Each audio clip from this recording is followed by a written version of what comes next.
Et à la Bezrat Hashem, le cours est en direct. On va dédier ce cours, Bezrat Hashem, les Nishmat, Maratimi, Rivka Bat Rachmana, Bezrat Hashem, toutes les personnes qui sont tombées. Et on n'oublie pas les Avdil, tous nos Chayalim, que Dieu les protège, que Dieu les garde, toutes les Kochot Abitachon.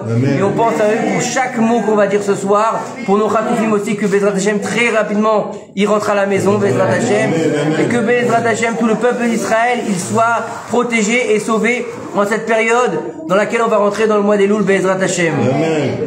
Alors, merci à toutes les personnes présentes ce soir. Merci à toutes les personnes qui ont fait de cette table une table magnifique, parce que Baruch Hashem, c'est une table d'anniversaire. Pour mon anniversaire, vous m'avez fait honneur.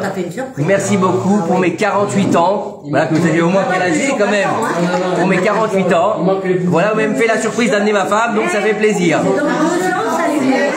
fait. Moa. Donc Baruch Hashem, on est content d'être là ce soir. Dans 2 ans, ça te fera 2 fois 25. 2 fois 25, je serai jeune dans 2 ans. Bezrat Hashem. En tout cas, que Dieu vous bénisse, que Dieu vous donne une bonne santé, la réussite, l'amour, le bonheur, et l'oseille et la santé. Amen. Maintenant, on va commencer.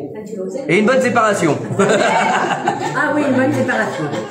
Maintenant, on va commencer le cours Bezrat Hashem, si vous voulez bien. Il doit avoir les oreilles. Alors, bien sûr, on parle d'anniversaire. Et donc, si on parle d'anniversaire, alors bien sûr, il y a chez nous, francophones, 2 dates, forcément. On va avoir la date civile sur laquelle on est né, donc sur laquelle on est inscrit sur le livret de famille. Et on a la date hébreu. Pour la plupart d'entre nous, on découvre la date hébraïque à laquelle on est né au moment où on fait notre aliyah. D'accord? On ne sait pas quand on est né. Et là, on va nous sortir une date sur la Teudat Zéhout. C'est la date en hébreu. D'accord? Moi, je savais qu'il y a un moment, quand est-ce que j'étais né en hébreu. C'est parce que c'est une date particulière. Vous savez que quand on est au mois d'août en général, eh ben, on n'a pas souvent d'anniversaire. Parce que souvent, personne n'est là, on est en vacances, donc bon. Et on a l'habitude de pas trop faire son anniversaire. Mais Baruch Hashem, vous savez que le juif, il est ce qu'on appelle le maître du temps. Le maître des dates. Le temps, c'est nous qui décidons quand est-ce qu'il va se passer. Quand? Depuis quand? Depuis la sortie d'Égypte. C'est pour ça que dans toutes les fêtes, on va dire Mekadesh Israël ve'azemanim. On va sanctifier Israël et les temps. C'est quoi les temps? C'est-à-dire qu'on est devenus les maîtres du temps. Donc quel rapport avec l'anniversaire? Salut Jérémy, on a fait une fois chez nous pour ton père. Mettez-vous en vibreur s'il vous plaît. Il faut savoir que l'anniversaire, est-ce qu'il est rapporté par nos sages ou pas dans la Torah? C'est une bonne question. Alors il faut savoir que le jour de l'anniversaire, il est rapporté dans la Torah. Mais pas dans les bonnes conditions pour un rachat. Pour un rachat. On nous dit là-bas que c'était l'anniversaire de Pharaon. Et Pharaon, bien sûr, c'était un rachat. Et quelle sorte d'anniversaire il a dû faire, à votre avis? Pas un anniversaire très très cachère. Alors, est-ce qu'il y a un inyan de fêter l'anniversaire ou de pas fêter l'anniversaire? Et l'anniversaire non juif, donc, la date loazi, ou la date hébreu. Alors, bien sûr, pour déjà mettre les choses au clair, la date loazi n'a aucune incidence. Puisque on peut partir à partir du moment où on est né. Par contre, il faut savoir que on a 2 niveaux. Vous savez que le juif, depuis Abraham Avinu, il est au-dessus du mazal, mais à la mazal. Vous savez, il lui a dit, mets-toi au-dessus des étoiles. C'est quoi au-dessus des étoiles? C'est-à-dire que El Mazal Israël.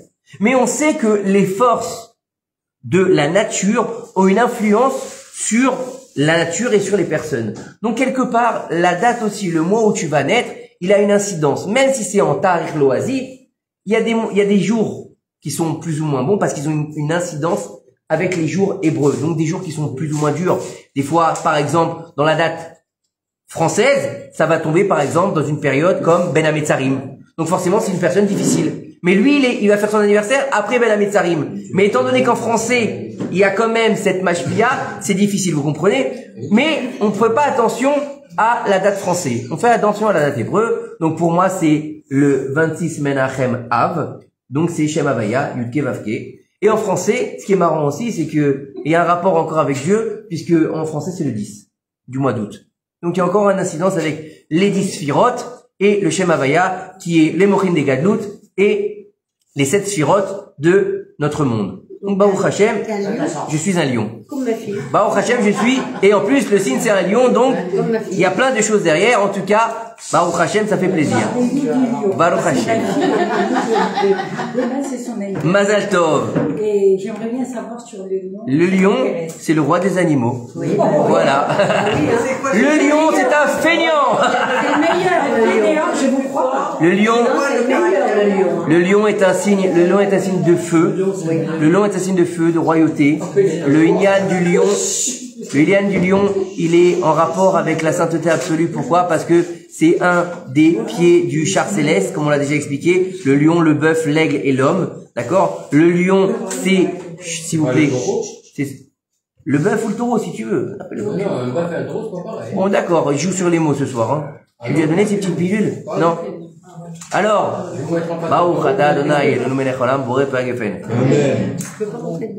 en tout cas, faut savoir que le lion, c'est le signe de la majesté, c'est le roi des animaux, c'est le roi du monde sauvage. On sait très bien que il y a une hiérarchie dans le monde animal aussi, et le lion fait partie du roi. On dit toujours c'est le roi des animaux. Donc comme ces autres animaux qui sont aussi le roi de leur niveau. Donc le lion, c'est quelque chose de particulier. Le signe du lion, le signe du mois de Av, c'est un mois de feu. C'est un mois assez fort, avec beaucoup de tempérament. Voilà, c'est pour ça que ça fait des étincelles chez nous, parce que ma femme et moi, on est lions tous les deux. Donc c'est le lion et la lionne. Ça fait du feu, et du feu céleste, Baruch Hashem. En tout cas, il faut savoir que, au niveau, Est-ce que c'est influe sur le ah bah il m'a dit pour on m'a dit c'est du vin. Bah, ça, je l'ai entendu, j'ai Bah ils m'ont dit c'est du vin. C'est du vin, bien sûr. Eh ben non, c'est Jacob. C'est Jacob. Eh ben voilà, on s'est trompé. C'est Jacob. C'est pour ça que j'ai rentré tout de suite, je l'ai entendu dire. Comment? C'est marqué, c'est Jacob. Bien sûr que ça influe sur le caractère. Le jour de la naissance, la planète de la naissance. S'il vous plaît. Le jour de la naissance, la planète de la naissance, le comment dire, le mois de naissance, tout ça, et l'heure aussi, ça influe sur la naissance, sur la personne, d'accord? Mais tout ça, c'est encore autre chose. En tout cas, il faut savoir que si on a vu que dans la Torah, le seul qui a fait l'anniversaire, c'est Pharaon, le rachat, Pharaon. Qu'est-ce qu'on a à voir avec l'anniversaire? Est-ce qu'on doit fêter son anniversaire? Est-ce qu'il y a une chose importante à faire ce jour d'anniversaire? Alors, il faut savoir que le Rabbi de Lubavitch, Zichrono Livracha, l'aigle de la génération, il nous dit que le jour de l'anniversaire, c'est un jour extrêmement important, à tel point que nos sages nous disent que le jour de ton anniversaire, donc ça veut dire le jour de ta naissance, c'est le jour où Dieu il a décidé que le monde ne pouvait plus exister sans toi. Ça veut dire quoi? Ça veut dire qu'à partir du moment où tu es né, tu fais partie de la création. Ça veut dire maintenant, tu vas avoir une mission de savoir comment tu vas changer le monde. Mais c'est impossible de changer le monde. Comment je vais faire pour changer le monde? Avec ma petitesse, mon petit bonhomme ou ma petite madame qui va changer le monde parce que c'est son anniversaire? Oui. Parce qu'à partir du moment où Dieu il a décidé que le monde ne pouvait plus exister sans toi, donc tu dois mettre cette pierre à l'édifice. Et le Rav Zichrono Livracha, il a dit comment est-ce qu'on va faire changer le monde? C'est difficile. Il a dit change-toi en bien, après tu changeras le monde. Le fait de te changer, ça changera le monde. Pourquoi? Parce que tu vas zemashpia, tu vas donner une influence sur les autres. Donc plus tu vas être bon, plus tu vas influencer les autres dans le bon, et plus tu vas influencer. Donc ça s'appelle Zikouï Rabim quelque part.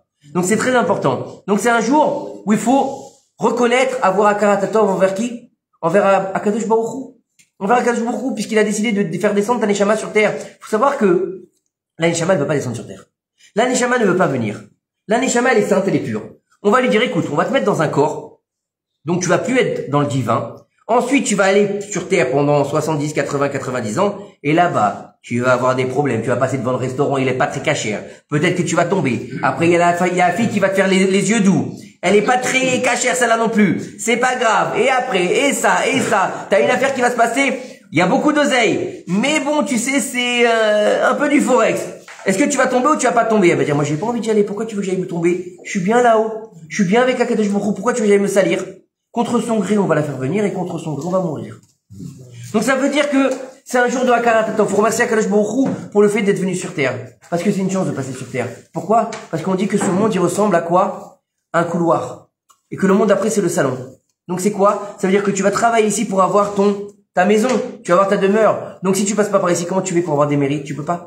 Donc tu es obligé de passer par là pour avoir des mérites. Ensuite, il nous dit ici que, à partir du moment où tu nais, tu vas commencer à rentrer dans ta mission de vie. C'est sûr que beaucoup de personnes passent à côté de leur mission de vie tout au long de l'année, tout au long de leur vie, mais malheureusement, il faut ouvrir les yeux quand on est juif et comprendre que notre mission elle est en rapport forcément avec la Torah.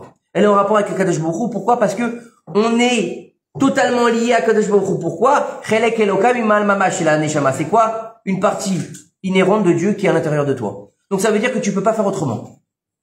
Donc tu as une mission qui est juive. C'est quoi une mission juive? Ça dépend de plusieurs facteurs. Ça dépend de toi, ça dépend de ton bagage, ça dépend de qui tu es, ça dépend de tes capacités aussi. On peut pas demander à quelqu'un qui pèse 40 kilos de monter sur un ring contre Mike Tyson.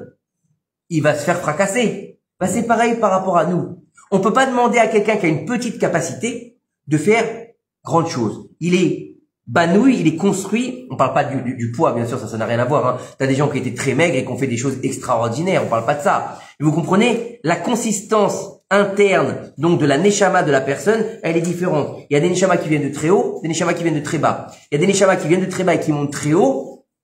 Et il y a tout un travail derrière. Comme la neshama de David Amelech, elle était tout en bas dans la clipa. Parce que la clipa, elle voulait pas la laisser sortir. Pourquoi vous pas laisser sortir la neshama de David Amelech? Parce que si David y sort, le Mashiach y sort. Si le Mashiach y sort, il n'y a plus de clipa. Donc elle était enfouie là-bas. Mais ça, c'est encore des cas particuliers. Les neshamot de Tzadikim aussi, c'est particulier. En tout cas, faut comprendre sa mission. Mais à partir du moment où on est, le compte à rebours commence. Clic, clic, clic, clic, clic, clic, clic, clic. C'est pour ça qu'on appelle la matrice de la femme le kever.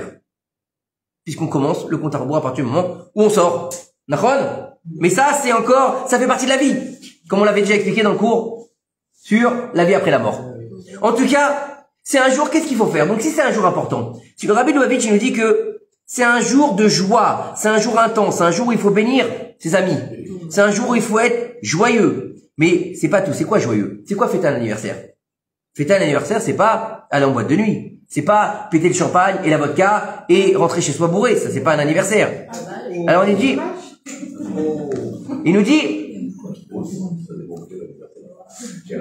nous dit aussi, oui, ça dépend de l'âge aussi, c'est vrai. Effectivement. Et oui. Bon, on va pas ouvrir les vieux dossiers, Daniel, s'il te plaît. Voilà. Si je te montre les photos de mes 20 ans, c'est hier encore, hein. Voilà. Non, j'avais des cheveux, moi. Non, moi c'est pas 20 ans, hein. Alors, écoutez-moi. Alors, il nous dit, c'est le Rab, la première chose qu'il faut faire le jour de son anniversaire, il faut se dire qu'il y a une année qui vient de passer. Et on rentre dans une nouvelle année, puisque on passe à un autre nouvel stade, puisque c'est une nouvelle année. Donc on sait très bien que chaque nouvelle année, que ce soit Rosh Hashanah ou Rosh Chodesh au nouveau mois, ou bien l'anniversaire, c'est un chidouche. C'est l'Eitradesh. C'est un moyen de se renouveler. Donc si tu te renouvelles, tu dis bon, j'ai un an de plus, j'ai eu 47 ans, je vais avoir 48 ans, je suis dans l'année mes 48 ans. Qu'est-ce que j'ai fait toute cette année? J'ai fait du bien, j'ai fait du mal, j'ai fait des bêtises. Qu'est-ce que je peux réparer? Qu'est-ce que je peux faire? Qu'est-ce que je peux améliorer? Parce que si t'es la même copie que l'année dernière, à quoi ça sert de vivre? Il faut changer. Il faut savoir que quand Dieu nous dit c'est Rosh Hashanah, c'est Rosh Hashinouï. C'est le moment de changer et d'aller de l'avant. Donc tu te dis maintenant j'ai une nouvelle année qui se dresse devant moi. Qu'est-ce que je vais faire? Bon là j'ai loupé. Maintenant je prends la décision de faire mieux. Je prends la décision d'être meilleur. D'être la meilleure version de moi-même. Chaque année, il faut être la meilleure version de soi-même pour arriver jusqu'au fin et rendre son âme propre à Kadosh Baruch Hu en ayant essayé au maximum d'être la meilleure version de soi-même. C'est pas la perfection. C'est toujours essayer de faire mieux. Puisque personne n'est parfait. Deuxième chose, d'accord, c'est que maintenant qu'on a les fondations, on a des fondations, quel que soit notre âge. On a, que ce soit dans l'âge enfant, l'adolescence ou l'âge adulte, on a des fondations qui se mettent en place. On a toujours des bases. On a des bases. Et quel que soit l'âge, on a des bases qui vont évoluer avec le temps, bien sûr, ou qui vont se bonifier avec le temps, mais on a des bases. Ces bases-là, maintenant, qu'est-ce qu'il faut faire? Il faut les améliorer. Il faut les améliorer. Qu'est-ce que je veux améliorer dans ma vie, dans mes fondations à moi, dans mon bagage que j'ai à l'intérieur, dans mon sac à dos? Vous vous rappelez, j'ai parlé de ça Shabbat, le sac à dos qu'on a, son bagage à chacun. D'accord? On va ouvrir, qu'est-ce qu'on a? Tiens, j'ai un outil, tel outil. Mais cet outil, vous savez, comment ils font dans certains jeux vidéo? Ils évoluent. Il y a des évolutions. On va faire évoluer la chose. C'est quoi évoluer la chose? On va l'améliorer. C'est comme tu viens d'avoir ton permis. D'accord? En général, t'as une voiture toute pourrie. Hein? Oui ou non? Non, t'as pas une voiture? On s'en fout, on a une voiture. Moi, la première voiture que j'ai eue, elle était... Moi, la première voiture que j'ai eue, il y avait des trous à l'intérieur. Quand il pleuvait, il y avait l'eau qui rentrait à l'intérieur. C'était extraordinaire, mais j'étais fou d'elle. Et après, doucement, doucement, tu vas avoir une meilleure voiture. C'est ça. Et ben, c'est exactement pareil. Tu montes les escaliers. Tu montes les escaliers, doucement, doucement. Tu améliores tes fondations et tu bonifies. C'est comme le bon vin. Avec le temps, le problème qu'il y a, c'est que souvent, les gens, ils vont perdre leur temps dans les futilités. Et quand ils vont perdre leur temps dans les futilités, qu'est-ce qui va se passer? Ils régressent.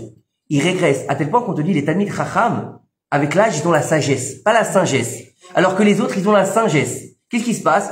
Ils vieillissent, ils ressemblent plus à des singes. Qu'est-ce qu'il y a? Ils commencent à être voûtés, ils perdent la mémoire. Pourquoi? Parce qu'ils n'arrivent pas à comprendre que plus tu vas faire marcher ton cerveau et plus tu vas être en bonne santé. Comme il disait le Rav Citruk, écoutez bien, c'est très difficile, j'arrive pas du tout. Comme il disait le Rav Citruk dans un cours sur l'éducation. Il dit, c'est quoi l'éducation? Il dit, c'est de réussir à toujours vouloir savoir. Quand tu ne veux plus savoir, un enfant, qu'est-ce qu'il fait? Toujours il pose des questions. Il veut savoir. Et de voir le monde avec des yeux d'enfant, c'est ça d'être un Talmid Chacham. Talmid Chacham, c'est toujours un élève.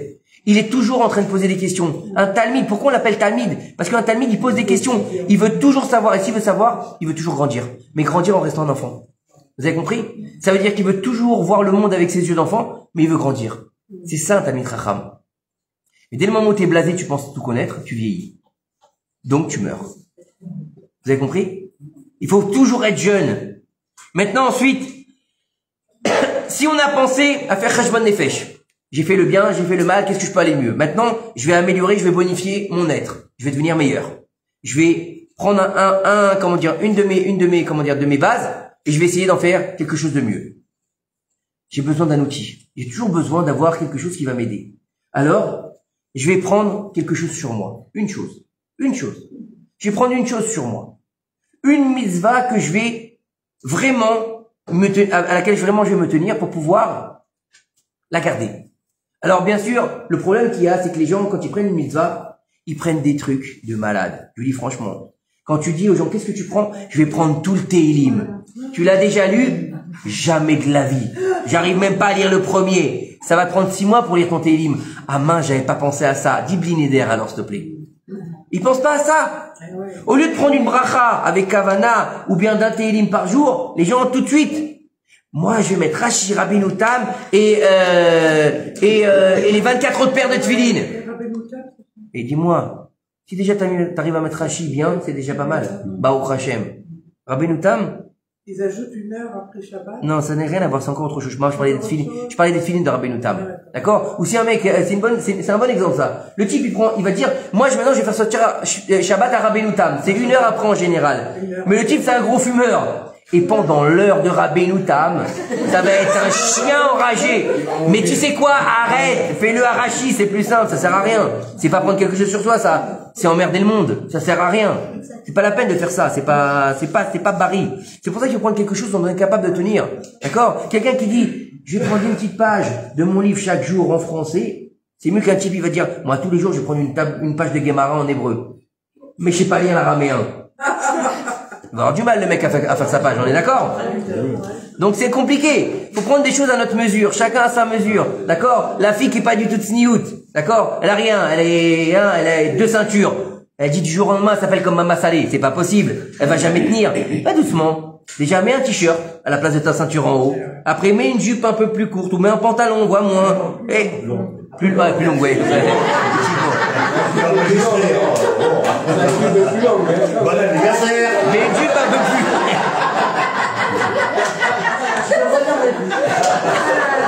Mais une jupe un peu plus longue.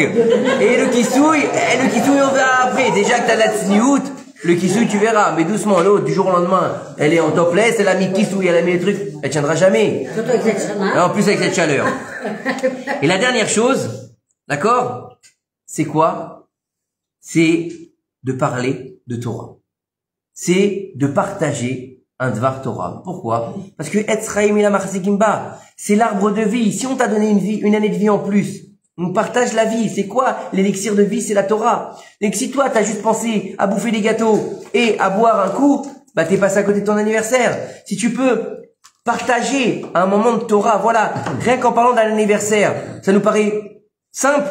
Quelle Torah dans un anniversaire? Ben je viens de vous le prouver. Que dans l'anniversaire, il y a de la Torah. Le Rabbi Lubavitch dit aussi c'est important de mettre la tzedaka ce jour-là. La tzedaka, de mettre la tzedaka le jour de son anniversaire. Et bien sûr, d'être joyeux. Et de remercier Akarat Atov. Dire merci à Kadosh Baruch Hu, remercier ses parents de t'avoir mis sur terre. Qu'ils soient là ou qu'ils soient pas là. D'accord? T'es pas forcément obligé de leur dire, mais tu peux dire je remercie mes parents de m'avoir amené sur terre. Parce que c'est grâce à eux que tu viens, les trois associés, le Père, la Mère et Dieu. C'est pas la Trinité chez nous, vous inquiétez pas. Mais c'est important de savoir que il faut toujours un papa et une maman pour faire un enfant. Et ça, c'est important parce que aujourd'hui, dans la génération dans laquelle on est, malheureusement, on essaie de détruire le triangle de la famille qui existe chez nous. Et on sait très bien que le triangle de la famille, le triangle de toute façon, il existe chez nous depuis les sphères maîtresses, donc Mouchin des Gadlout, c'est-à-dire Keter, Chorma, Bina, c'est un triangle, d'accord? Et tout le reste, ça va descendre sur le monde dans lequel on vit. Mais il faut comprendre une chose, c'est que le jour de l'anniversaire, c'est un grand jour. C'est un très grand jour. Alors c'est vrai que on dit un an de plus, un an de moins à vivre, d'accord? Mais quoi qu'il arrive, de toute façon, l'homme il connaît pas le jour de sa mort. Alors le Inyan, c'est quoi? C'est il est jamais trop tard. Faut pas dire aujourd'hui, ça y est, j'ai 60 ans, alors c'est foutu. Non, j'ai 70 ans, c'est foutu. Non, chas v'shalom. Il y a pas de temps. On sait pas jusqu'à quand on va être là. 60, 70, 80, 90, 100 ans, 120 ans. Quand on dit jusqu'à 120 ans, beaucoup de gens ils disent laisse-moi tranquille. Mais en fait, ça dépend de ce que tu vas faire de ces 120 ans. Et ça dépend de ce que tu vas faire de ta vie. Par exemple, Rabbi Nachman de Breslev, combien de temps il a vécu? 34 ans, 33 ans, 34 ans. D'accord? Le Ramchal, combien de temps il a vécu? Rabbi Chaim Moshe Luzzatto, combien de temps il a vécu? 40 ans. 40 ans. D'accord? Qu'est-ce qu'ils ont fait en 33 ou 34 ans? On va dire, je sais plus exactement quel âge il avait, Rabbi Nachman. D'accord? Quel âge il avait? Une trentaine d'années, d'accord? Qu'est-ce qu'il a fait en 30 ans? Des mondes. Des mondes. Le Ramchal, qu'est-ce qu'il a fait en 30 ans? Messilot Yesharim et d'autres. Des mondes. Il y a des gens, ils vivent 70, 80, 90 ans, qu'est-ce qu'ils ont fait? Walou. Donc encore une fois, ça dépend de ce que tu vas faire de tes comment dire, de tes jours, de tes années de vie. Comme on a dit, Avram Zaken Baba Yamim. Et Avram, il était vieux, il est venu avec ses jours. C'est quoi Baba Yamim? Il est venu avec ses jours. C'est-à-dire que tous ces jours qu'il avait de vie, il les a utilisés pour pouvoir faire la volonté d'Hachem. C'est extraordinaire. C'est-à-dire que Abraham, il va comment dire, il va utiliser tous ces jours de vie pour être, en fait. Le problème qu'il y a, c'est nous, on pense que avoir. Mais il faut être. C'est pas je pense donc je suis. C'est je suis. Et je suis donc je me réalise. Je suis donc je me réalise. Pourquoi? Parce que regardez bien. En hébreu, il n'y a pas je suis. Il n'y a pas. Il y a Ani. Je suis, je peux pas être je suis c'est lui. Anochi, c'est lui. C'est Akadosh Baruch Hu. Ça veut dire que je suis, quand je dis je suis, c'est-à-dire que je suis la réalité d'Akadosh Baruch Hu. Comme on dit Shabbat, si je vis dans la réalité de Dieu, donc j'ai compris qu'est-ce qu'il faut faire. J'ai compris ma mission de vie. J'ai compris que ma réalité, elle se passe vis-à-vis de mon Créateur. Donc le jour de mon anniversaire, je vais changer encore une fois ma tfissa, ma vision, et je vais bonifier mon être pour encore plus me rapprocher de Dieu. Vous avez compris? Ça veut dire que c'est un jour exceptionnel. C'est un jour de rapprochement avec Hachem. C'est un jour d'amour. Simplement. Voilà. Voilà pour ce qui est de l'anniversaire. Donc, Bezrat Hachem, que je pense que les prochains qui fêteront leur anniversaire, juifs bien sûr, ils verront ça autrement, Bezrat Hachem, et ils nous feront une belle table encore comme on a eu ce soir, Baruch Hachem. D'accord? C'est pas fini, faites pas. J'ai été gâté très. La deuxième, elle est très intéressante parce que t'as dit que personne n'en avait jamais parlé. La deuxième partie, vous savez que depuis quelques semaines, Baruch Hashem, je pense qu'on a passé un cap dans le cours de Torah du lundi, même si aujourd'hui on est mercredi, et on est rentré dans une étude un peu plus profonde, quelque chose d'un peu plus pesé et un peu plus poussé. Et je pense que ça fait de mal à personne, je pense que même ça vous fait poser beaucoup de questions, et ça vous fait réagir même en dehors du cours après, puisqu'on en reparle souvent le Shabbat. Et c'est vrai que, oui, je suis puni ce soir. Je suis puni ce soir, ils m'ont donné de l'eau. C'est pas grave. T'as tout bu? Il y a rien. Non, je plaisante. Laisse Daniel, il y a du coca. Laisse Daniel, il y a du coca. Et, non, pas de whisky. Et donc, on continue. En tout cas, on arrive à rentrer dans des sujets qu'en général, on n'a jamais étudiés. Et c'est vrai que, non, c'est bon, c'est de l'eau. Non, rien. Alors, le problème qu'il y a, c'est que, vous êtes avec moi? On appelle les comptes tiroirs. Il en reste encore pour faire les comptes tiroirs? Non, ça m'intéresse pas, c'est pas grave. Écoutez-moi. Ce qu'il faut comprendre, c'est que, on est rentré dans un niveau où on a arrêté d'avoir un tabou au niveau de la Torah. La Torah peut rentrer dans tous les sujets de vie, des sujets qui sont dérangeants, des sujets qui sont même avec des thèmes que en général on n'aime pas aborder, ou des thèmes qui sont gênants. Il n'y a pas de gêne à avoir dans la Torah. La Torah, elle nous dit bien des choses assez gênantes. Comment est-ce que la Torah, elle peut nous dire que les filles de Lot, elles ont couché avec leur père? C'est pas beau? C'est de l'inceste? Oui, mais c'est important pour pas justement que on pense que c'est possible de faire une immaculée conception. Première chose. Comment est-ce que ça se fait qu'on va nous dire que Yosef, il se faisait beau? Parce qu'il est tombé à ce moment-là. Même Yosef Hatzadik, pourtant c'est la sixième sphère céleste, lui-même il a failli tomber. C'est-à-dire que la Torah, elle prend pas de gants, qui nous dit que Moshe Rabbeinu lui-même, il lui dit vous allez être punis parce que vous m'avez pas sanctifié. Parce que vous avez fait un chilul Hashem. On parle de Moshe Rabbeinu. La Torah n'a pas honte. Parce que même Moshe Rabbeinu, c'est un homme. Et même de lui, on doit apprendre de ses erreurs. Les explorateurs, on nous dit c'était des hommes. Des hommes, ça veut pas dire c'était des hommes. Ouais, physiquement parlant. Non, c'était des hommes de grande valeur, les explorateurs. Ils ont été médire sur la terre d'Israël et ils en sont morts. La Torah n'a pas honte, la Torah n'a pas peur, et la Torah va nous parler de tous les sujets. Et c'est pour ça que je me permets de rentrer dans beaucoup de sujets qu'on n'a pas l'habitude de faire en cours de Torah, qui sont très rares même de trouver sur YouTube, même sur des rabbanim, j'aime bien dire des vrais, hein. Et voilà, je me compare pas avec, mais voilà, avec les VIP on va les appeler, d'accord? Et c'est des sujets qu'on fait pas. Et ce soir, je suis tombé sur ce sujet et je trouvais qu'il était très intéressant. Et vous savez qu'on prend toujours le Tzror HaChaim du Rav Seror sur la paracha précédente, même si on est mercredi. Donc, on va prendre la paracha de Ekev. Dans la paracha de Ekev qu'on a lu Shabbat dernier, on va avoir une... J'ai rien dit, je vous ai rien dit. On va avoir un thème qui, il est très rare. On en a déjà beaucoup parlé, souvent on en parle comme ça. Mais c'est un thème que les gens ne prennent pas, ne prennent pas le temps d'étudier. Il y a marqué dans la Torah, Ve'avatem et ager, ki gerim haitem be'eretz Mitzrayim. Vous aimerez le converti, l'étranger, car vous étiez étranger en terre étrangère.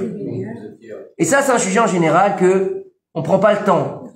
La seule chose qu'on va dire pour un converti, c'est quoi? C'est, bon, c'est quelqu'un qui a une maman pas juive, par exemple, ou un papa, une maman pas juive. Il a été au Beddin, il a voulu se rapprocher sous les ailes de la Shrina, et il a fait sa conversion. Il a fait 5 ans d'études en France, 4 ans ici, ou n'importe où. Puis après, il a été faire le contrôle de Popstar. Vous connaissez le contrôle de Popstar? 3 rabbanim, on te pose des questions. Dans quelle équipe tu vas être? Hein? Et puis après, tu vas te tremper dans le mikvé. Et pour les garçons, tu vas faire la Brit Mila. Ok. C'est que ça. C'est que ça la conversion. C'est beaucoup limité le inyan de la conversion. Et c'est pour ça que je voulais parler de ça ce soir. Parce que je pense que c'est mal connaître les choses et que on sait très bien que dans chaque chose de la vie et dans chaque chose de notre monde, il y a des incidences sur les sphères célestes. Et on sait très bien que un converti, c'est pas une âme qui s'est levée un matin en disant tiens, mince, je me suis trompé de corps. Ou tiens, non. Il n'y a pas de ça chez nous. Vous allez voir que, Béhémet, il y a des choses qui nous dépassent, donc on peut même pas comprendre. Écoutez bien, on va rentrer dans le vif du sujet. Il nous dit ici que Maïmonide, Rabbi Moshe ben Maïmon, hein, Kodesh Kodashim, Rambam, oui, Maïmonide, Rambam. Et on dit de lui, sur sa tombe, c'est gravé de Moshe à Moshe, il n'y a pas comme Moshe. Ça veut dire qu'il était dépositaire de la loi de Moshe Rabbeinu. À tel point que, faut savoir que Maïmonide, vous vous rappelez qu'il y a un Shabbat, on a parlé, c'était Parashat Roukat, on a parlé de l'autodafé du Talmud sur la place de Grève. Vous vous rappelez pourquoi ils ont brûlé le Talmud sur la place de Grève? Parce qu'au même endroit, quelques semaines avant, ils avaient brûlé les livres de Maïmonide, qui pensaient être un hérétique. Maïmonide, c'est pas n'importe quoi. C'est pas une petite étude. Quand tu lis toutes les halachot de Maïmonide, comment ça s'appelle? Le Mishneh Torah. Le Mishneh Torah, faut 3 ans pour le finir. Quand tu le fais tous les jours. 3 ans? Non. Ouais, 3 ans. 3 ans. 3 ans si tu le fais un chapitre par jour et 1 an si tu fais 3 chapitres par jour. C'est très lourd, c'est très long, c'est très intéressant parce qu'il y a énormément de sujets et j'ai eu le mérite de le finir, Baruch Hashem, il y a quelques années. Mais c'est énorme. Et je vous invite à le faire si vous voulez. Vous avez une application, il y a un chapitre par jour, et vous l'avez tous les jours, il vous donne votre chapitre du Maïmonide, c'est extraordinaire. Et comme ça, on peut le finir. Alors, et le dernier chapitre, il parle du Mashiach. Baruch Hashem. En tout cas, il nous dit quoi, le Maïmonide? Il nous dit, il y a une mitzvah pour tout homme d'aimer chaque juif comme soi-même. Ve'afta l'ereacha kamocha. D'accord? Donc c'est là, tout le monde la connaît. Tu aimeras ton prochain comme toi-même. Mais, il y a une autre mitzvah maintenant. Donc si on doit aimer ton prochain comme toi-même, la mitzvah d'aimer le converti, elle n'est pas la même. C'est une autre mitzvah. Va'avatem et ta guerre. Vous aimerez le converti. L'étranger. C'est quoi l'étranger? C'est le converti. Pourquoi? Parce que, non seulement maintenant c'est ton prochain, mais en plus de ça, il est rentré sous les ailes de la Shrina. D'accord? Donc maintenant, ça veut dire que il faut l'aimer doublement. Pourquoi? Parce que maintenant, c'est une mitzvah positive. On va devoir l'aimer. Va'avaten, c'est positif. Tu l'aimeras. Pourquoi? Tu l'aimeras parce qu'il est rentré dans le peuple, et tu l'aimeras parce que c'est ton prochain. Double mitzvah. D'accord? Et surtout aussi parce que il y a marqué Guérim Haïtem. Et c'est qui t'a dit ça? C'est Dieu. Et Dieu, il te dit, il y a aussi une mitzvah d'aimer Hachem. D'aimer Hachem. Donc tout ça, c'est quoi? C'est que tu aimes Hachem parce que tu aimes la Neshama qui est dans la personne en face de toi. Puisqu'elle fait, on l'a dit juste avant, c'est une Chelek Elokam Imal Mamash. Ça fait partie de Dieu. Donc ça veut dire qu'à partir du moment où le converti, il rentre sous les ailes de Shekhinah, qu'est-ce qu'il a? Une Neshama.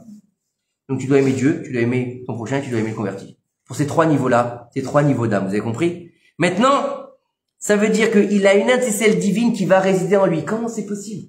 Comment est-ce que quelqu'un qui n'était pas juif, d'accord? Alors me dites pas moitié-moitié, d'accord? Ça, il n'y a pas de moitié-moitié. Non, ça n'existe pas moitié-moitié. Il n'y a pas de moitié-moitié. C'est quoi moitié-moitié? Ou il est juif, ou il n'est pas juif. Il n'y a pas de moitié-moitié. Non. Au niveau de la Torah, si le père est juif et la mère est non juive, il n'est pas juif. Non, il n'est pas juif, il n'est pas juif. Il peut même manger des talites et boire des tefilines, il n'est pas juif. Et si sa mère, elle est juive et son père, il n'est pas juif, il est juif à 100%. Ça s'arrête là. Il a pas besoin de conversion. Ah non. Si la mère, elle est juive, il n'y a pas besoin de conversion. D'accord? Tu convertis à quoi? Quand la mère n'est pas juive. Je parle pas de ça. Mais non, je parle pas de convertir. Je parle à la base. À la base. Écoutez-moi bien. La maman n'est pas juive, le papa est juif. D'accord? Il n'est pas juif, le bébé. Ok? Il n'est pas juif. 100% pas juif. 100%. Le papa est pas juif, la maman est juive, 100% juif. Après, il y a des incidences. C'est sûr, il y a des incidences. Mais il est juif. Ok? À 100%. C'est-à-dire que celui-là, il n'a pas besoin de conversion. C'est quoi les incidences? On en parlera plus tard. On avance, s'il vous plaît. On avance. C'est pas péjoratif ce que je dis, hein, chas v'shalom. Pas en train de juger qui que ce soit. J'explique les choses. D'accord? Parce que tu peux pas dire à un enfant dont son papa il est juif et sa maman est non juive, même s'il a grandi avec des juifs, et même s'il a été à la synagogue toute sa vie, tant qu'il n'aura pas fait une conversion en bonne et due forme, il ne sera pas juif. À moins que sa maman se convertit pendant qu'elle est enceinte, ou bien qu'elle se convertit après et qu'il est en bas âge, qu'elle va l'amener en conversion, c'est encore autre chose. Ça marche les rabbinim, mais il facilite la conversion. Je parle. Encore, je rentre pas dans le.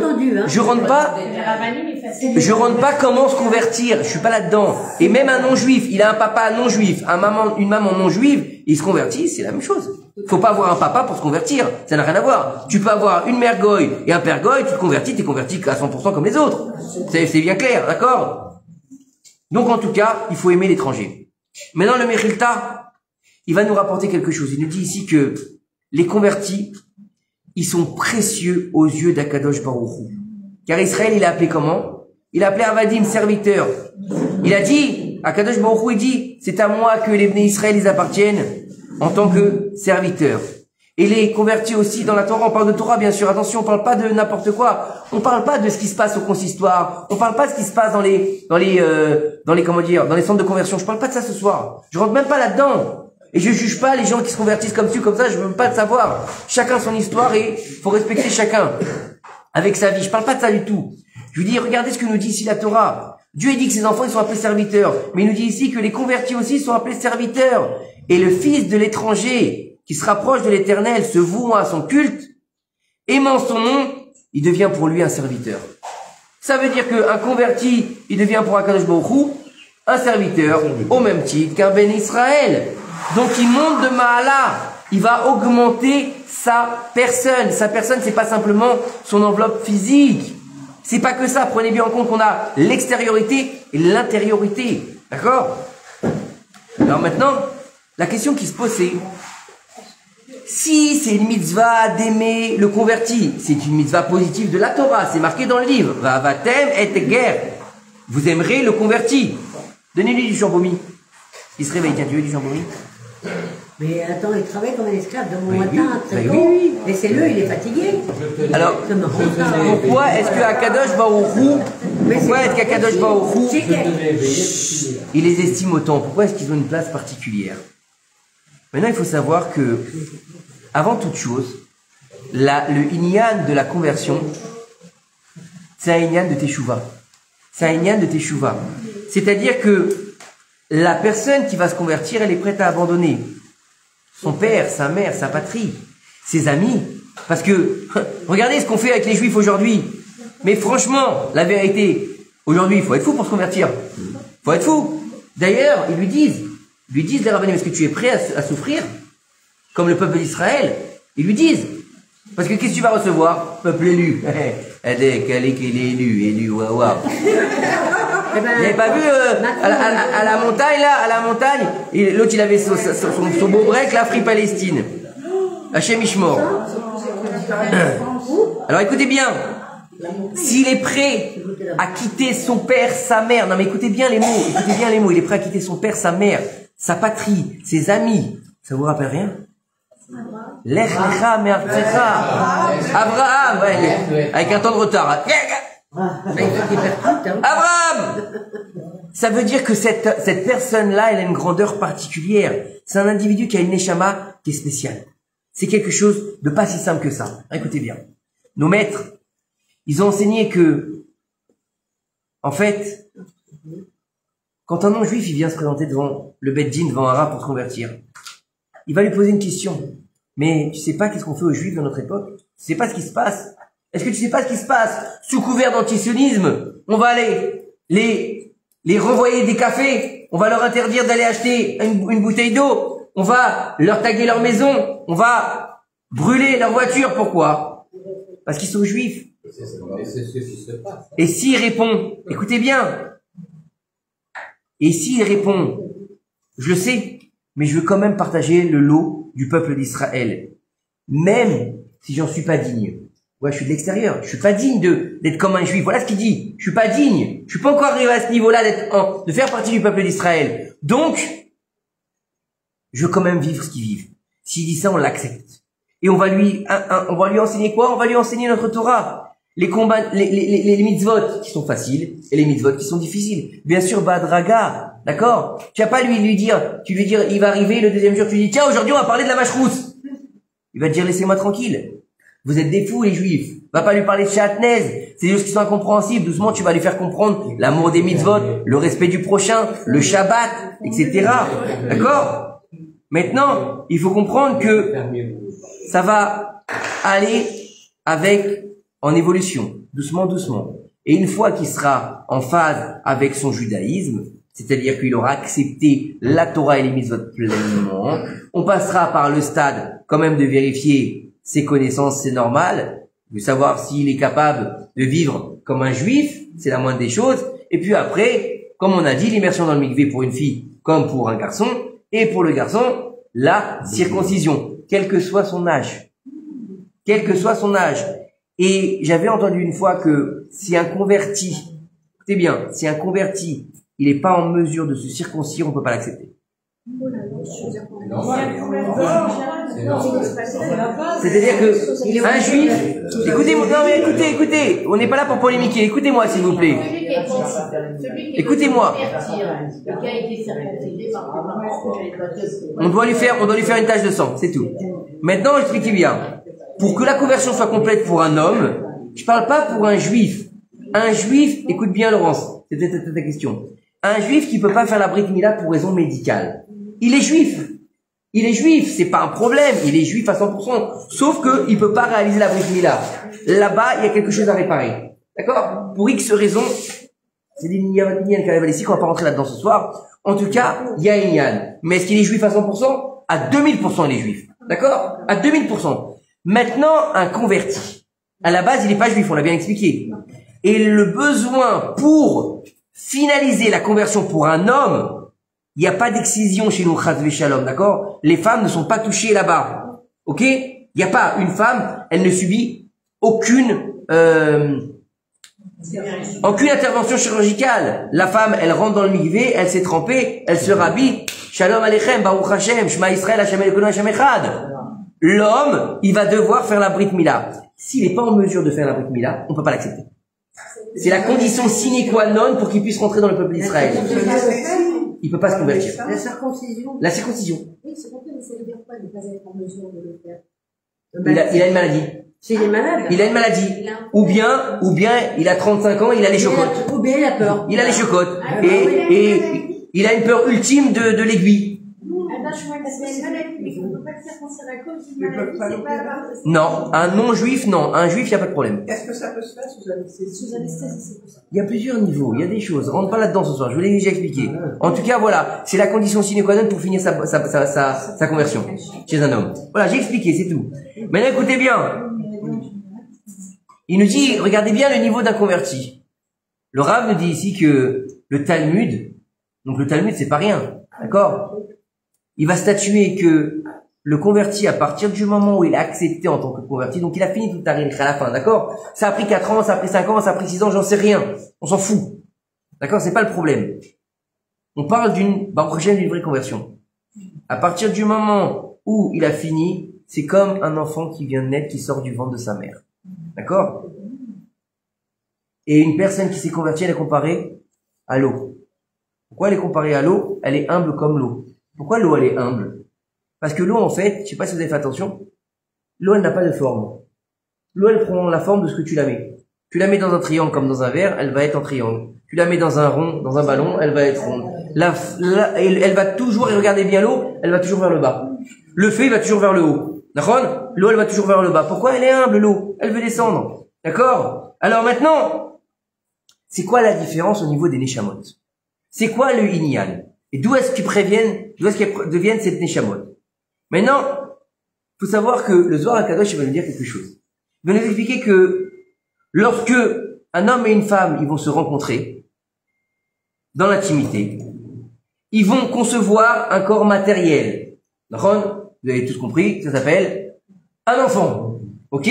Maintenant, dans les mondes supérieurs, eux, ils vont amener la partie matière. Donc, le sang, les veines, les os, d'accord? Tous les organes, tout ce qu'il faut pour faire un petit bonhomme ou une petite princesse, une petite princesse. Non. Ah, c'est beau quand ça sort avec sa petite tête et ses petites oreilles comme ça. C'est magnifique. Non. Ah non, c'est pas dégueulasse. C'est parce que t'as pas vu Nounette, c'est pour ça que tu dis ça.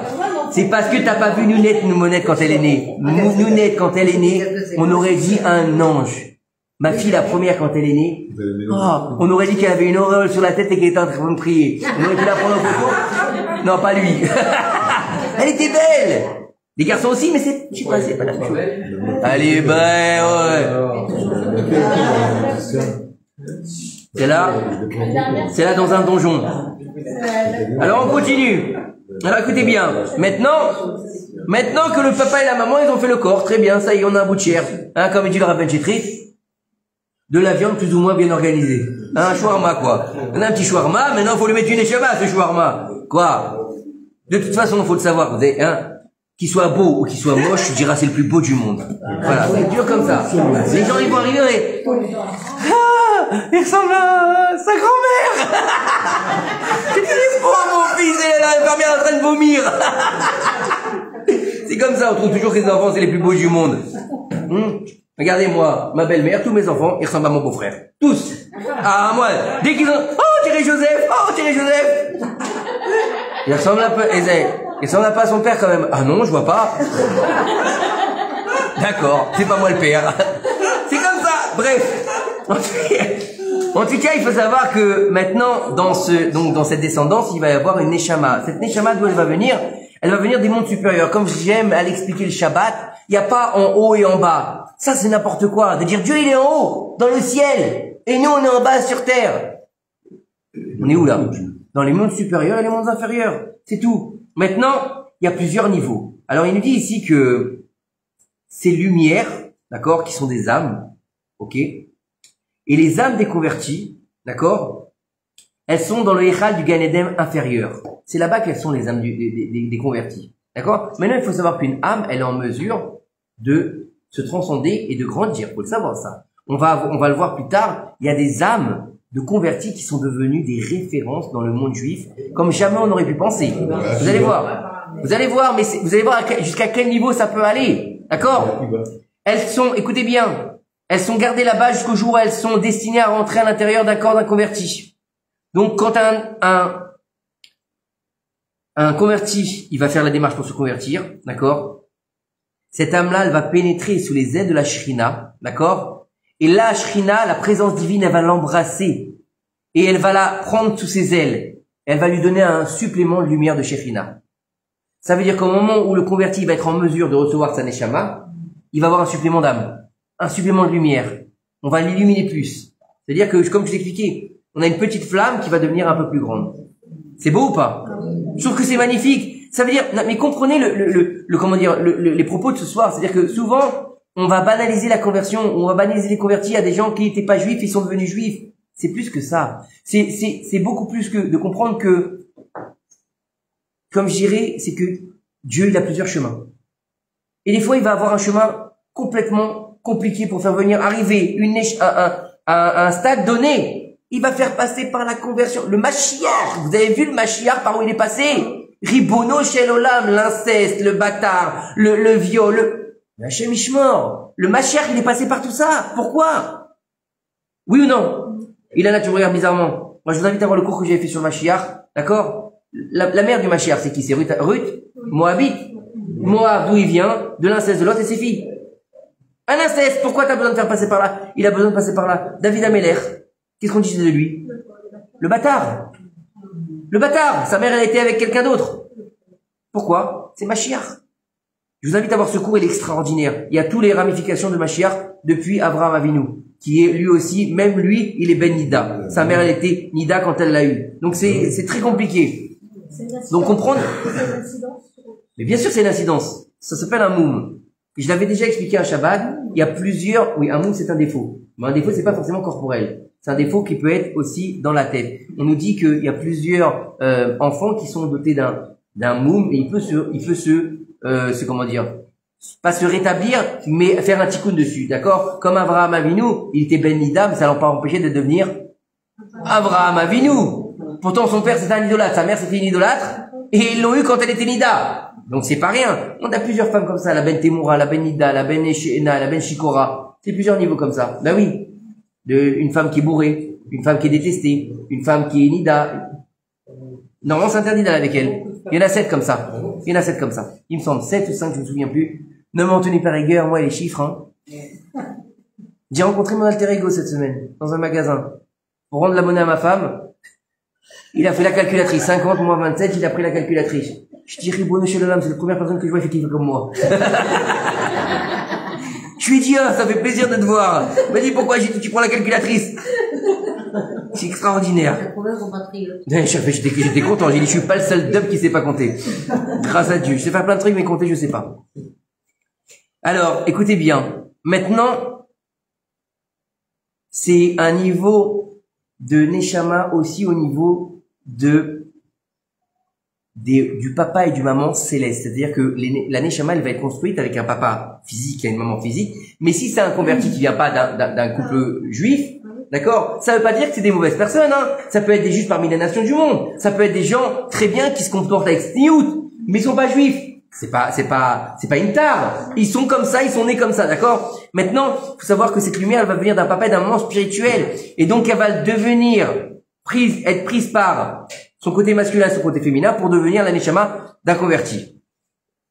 Et à ce moment-là, elle va rentrer dans le converti et on va l'appeler Ger Tzedek. Ger Tzedek. Vous connaissez pas cette histoire c'est du conte le conte de, je sais plus comment il s'appelait, Potakov ou je sais pas quoi, Potokov, un truc comme ça. Potokov, un truc comme ça. Le comte de Potokov, qui était issu d'une illustre famille chrétienne, d'accord, s'est converti au judaïsme, il s'est sauvé, c'est en Europe, il s'est sauvé en Allemagne, je crois, et je sais pas quoi, ils ont réussi à le choper, quoi. Marque l'histoire du Ger Tzedek, l'histoire du Ger Tzedek. Comme ça, tu as trouvé Potokov, je sais pas comment ça s'appelle. Et Reftov. Et, à la fin, ils lui ont dit, renie ta foi, il s'était converti en cachette, renie ta foi. Et qui était venu le voir? À l'époque, c'était les gens d'église. Ils venaient le voir, et quand ils venaient le voir, ils lui ont dit, annule, dis que tu veux pas et que tu reviens chez nous et on va te remettre un peu d'eau sur ta tête et que tu reviens catholique, il y a pas de problème, et on efface tout. Vous savez ce qu'il leur a dit? Il leur a dit, je veux bien supporter votre discours, mais soyez gentils, rangez vos croix. C'est de la Vodazara. Rangez vos croix, c'est de la Vodazara. Je crois que c'est le Hari Akadosh qui lui a dit, je suis en mesure de faire des incantations, pas des incantations, des tfilotes pour te faire sortir de là, puisqu'ils l'ont brûlé vif, hein. Ils ont dit, on est capable de te faire, je crois que c'est le Hari Akadosh, il lui a dit, je suis en mesure de faire des prières pour que tu disparaisses d'ici. Vous savez ce qu'il lui a dit? Il lui a dit, maintenant que je suis devenu juif, et que je suis en mesure de réaliser, tu aimeras Hachem de tout ton être, je vais pas le faire, j'ai pas besoin, laisse-moi faire. Il est mort al Kiddush Hachem. Tu l'as ou pas, l'histoire du Ger Tzedek? Potoshki, voilà, le duc de Potoshki. Voilà, le duc de Potoshki s'appelait. Allez lire cette histoire, c'est exceptionnel. D'accord? Il nous dit ici, écoutez bien, le Hari Akadosh, tiens, tu vois, hop, j'ai pas fait exprès. Le Hari Akadosh, il nous dit que la présence divine, elle est appelée aussi Tzedek. Tzedek, c'est la justice. La justice, la droiture. Elle transmet aux convertis une partie d'elle-même.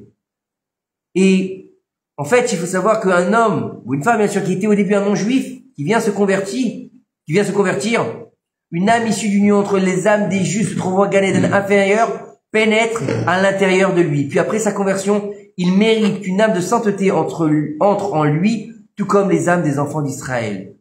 La seule différence, c'est que son âme, elle vient de ce qu'on appelle la Shrina de Tzedek. C'est-à-dire que c'est un niveau particulier. Vous voyez comment c'est beau? Moi, je trouve que c'est magnifique. C'est pathétique. Pathétique? Pathétique. Pourquoi pathétique? Parce que c'est beau. Ah non, pathétique.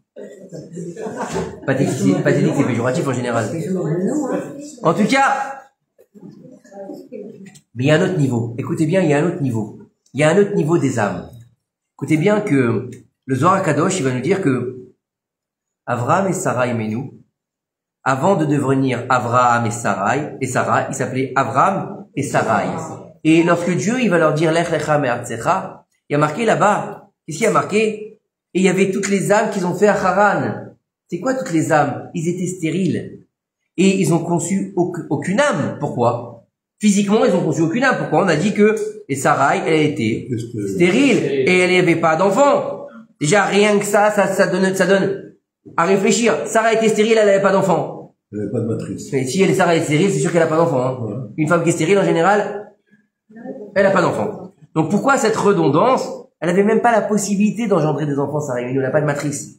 Vous avez compris? Sur le plan physique. Par contre, sur le plan spirituel, elle est en mesure d'engendrer des âmes. C'est-à-dire que le Ichoud de Avraham et Sarah, bien qu'il n'était pas en mesure de donner naissance à des corps, il était en mesure de créer, non, c'est bon, donnez-moi de l'eau, donnez-moi du coca, écoutez bien, ils étaient en mesure de créer des âmes spirituelles.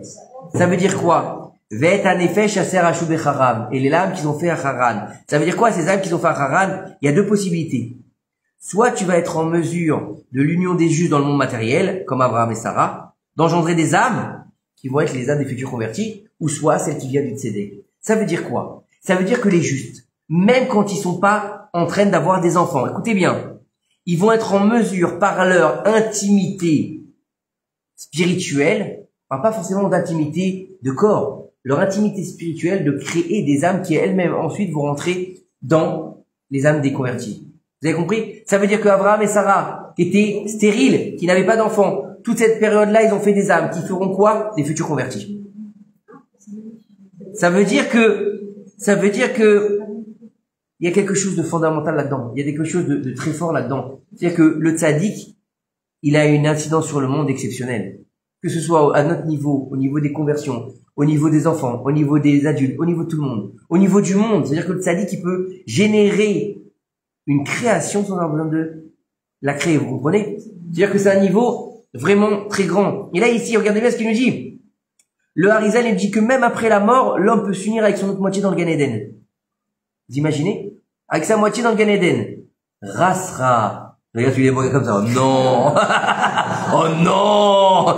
Je croyais qu'on était débarrassés. Non. Et il nous dit ici, le Hari Akadosh, que ça aussi, ça permet des gens qui sont justes et qui sont partis de ce monde, après Chatzot, dans le Gan Eden, ils peuvent faire des âmes de convertis, qui descendront sur terre. C'est encore autre chose. Bon, attention, c'est des niveaux qui vont comprendre que c'est pas un niveau stam, c'est pas simple, c'est après la mort, dans le Gan Eden, c'est passer par des sphirotes particulières. C'est pas, ok, c'est pas simplement des gens, ils sont nés, comme ça, et oui, après la mort. C'est pas, ils sont morts et il y a pas de croque-mort chez nous, hein. C'est pas ce niveau-là. Ok? Le Shla Kadosh, il va nous dire qu'une union intime, réalisée dans la sainteté, même sans intention de concevoir un enfant, elle est pas vaine. Les Mekoubalim, ils vont nous dire que même si une femme, elle est déjà enceinte, ou qu'elle allaite, ou même que si Chaz Veshalom Lo Aleinu, elle est stérile, ou avancée en âge, d'accord? Aucune semence n'est vaine. Ça veut dire quoi? Ça veut dire que de là peut naître une Neshama Kedosha qui viendra s'incarner dans un corps à un moment donné de l'histoire. Le Shla Kadosh qui dit ça, hein, c'est pas de moi. Vous voyez, c'est énorme. Donc c'est bien ce qu'il nous a dit avec Abraham et Sarah et Menou, d'accord? Il nous dit en fait que Zohar Kadosh, que Abraham il convertissait les hommes et Sarah il convertissait les femmes. Donc ça veut dire que c'est quoi? C'est pas l'acte, c'est la pensée. Et qu'est-ce qu'on a déjà expliqué plusieurs fois, que la pensée elle était créatrice. Donc ça veut dire que Abraham, par son union intime avec la sainteté, avec la présence divine, il crée des âmes masculines et que Sarah elle crée des âmes féminines. Vous avez compris? Donc ça veut dire que derrière ça, on a encore un autre niveau de création d'âme. Maintenant, il nous dit ici le Rav, c'est que par le jardin d'Éden ou que par les justes, on peut faire des âmes comme ça.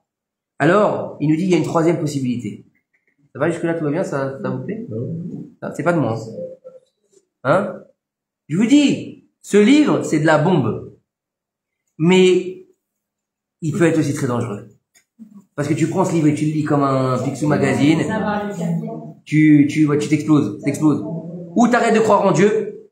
Non, bébête, parce que il y a des choses qui sont tellement compliquées, tu risques de passer à un niveau qui peut être dangereux. Et des fois, on nous dit, nos sages, que quand tu rentres dans des niveaux qui sont trop hauts pour toi, ça mène à la kfira. Ça mène à l'hérétisme. Bébête, c'est pas de moi.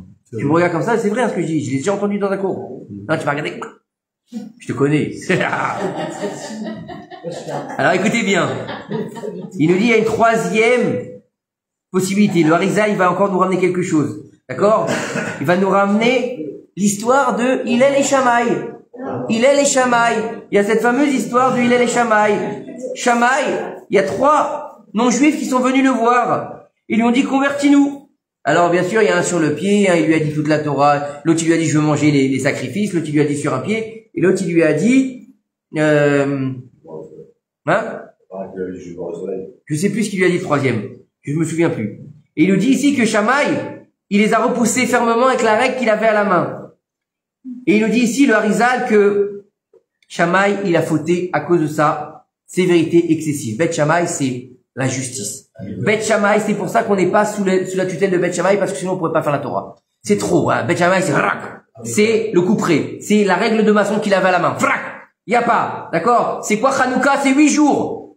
Et 8 jours, c'est quoi? Le premier jour, on allume 8 bougies. Bet Shammai, c'est le djinn. On n'est pas capable de faire le djinn.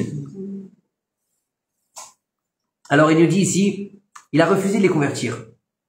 Écoutez bien ce qu'il nous dit ici. Parce qu'il a refusé de les convertir. Il va se réincarner en Shimon ben Azai, qui ne s'est jamais marié. Pourquoi? Puisqu'on a dit que le converti, c'était comme une union de juste. Et s'il se marie pas, il les repousse. Il permet pas l'union de la Shrina. Donc s'il ne permet pas l'union de la Shrina, il devra avoir son petit cool sans se marier. c'était qui ce Shimon ben Azaï? D'accord? Là, ils disent que Shimon ben Azaï, il est rentré sous la choupa. Vous le connaissez plus facilement sous le nom de Ben Azaï. Dans le Pirkei Avot. Ben Azaï et Ben Zoma. Vous connaissez ces deux-là? Oui. C'est un des 4 Rav qui est rentré dans le jardin de la foi ésotérique. D'accord? On nous dit qu'il s'est marié avec la fille de Rabbi Akiva. Mais il n'a jamais eu de relation avec elle. D'accord? Mais il a fait de nombreuses âmes destinées aux convertis. Et par l'intermédiaire de son étude de la Torah, d'accord? Il nous dit ici, Ben Azaï, pourquoi on l'appelle pas Rabbi et qu'on l'appelle Shimon? D'accord? Parce qu'en fait, on dit qu'il a jamais eu l'ordonnance rabbinique.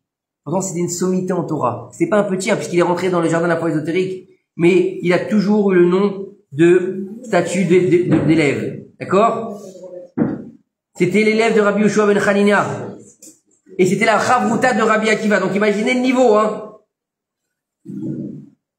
Et on nous dit en fait que il a voulu épouser, il n'a pas le temps de se marier parce qu'il est comment dire, il est mort avant.